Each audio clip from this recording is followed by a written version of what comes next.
ایک دفعہ نبی صلی اللہ علیہ وسلم کے قریب سے جنازہ گزرا تو آپ نے دیکھا کہ کچھ صحابہ اس کو کہہ رہے تھے کہ بڑا ہی اچھا آدمی ہے، بڑا ہی نیک آدمی ہے جو اس دنیا سے چلا گیا۔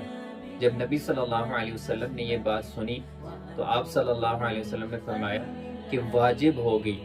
اور اسی طرح کچھ دیر کے بعد ایک اور جنازہ گزرا تو لوگوں نے کہا کہ بڑا ہی برا آدمی تھا، بڑے ہی اس کے تعلقات بڑے خراب تھے۔ تو نبی صلی اللہ علیہ وسلم نے سن کر یہ کہا کہ واجب ہوگی۔ تو حضرت عمر رضی اللہ عنہ نے نبی صلی اللہ علیہ وسلم سے پوچھا کہ کیا واجب ہوگی؟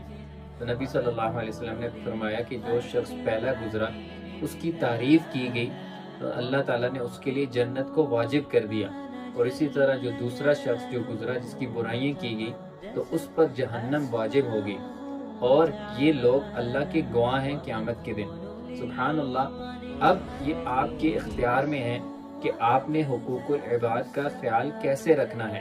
اگر آپ حقوق العباد کا خیال اچھا رکھیں گے، لوگ آپ کے بارے میں اچھی رائے قائم کریں گے، اچھی باتیں کریں گے، تو ہو سکتا ہے کہ جنت آپ پر واجب ہو جائے۔ اور اسی طرح اگر آپ لوگوں کو گالی دیں گے، ان کا حق کھائیں گے، مال کھائیں گے، تو اس وقت سے ڈریں کہ اللہ تعالیٰ آپ کے لیے جہنم ہی نہ لکھ دیں۔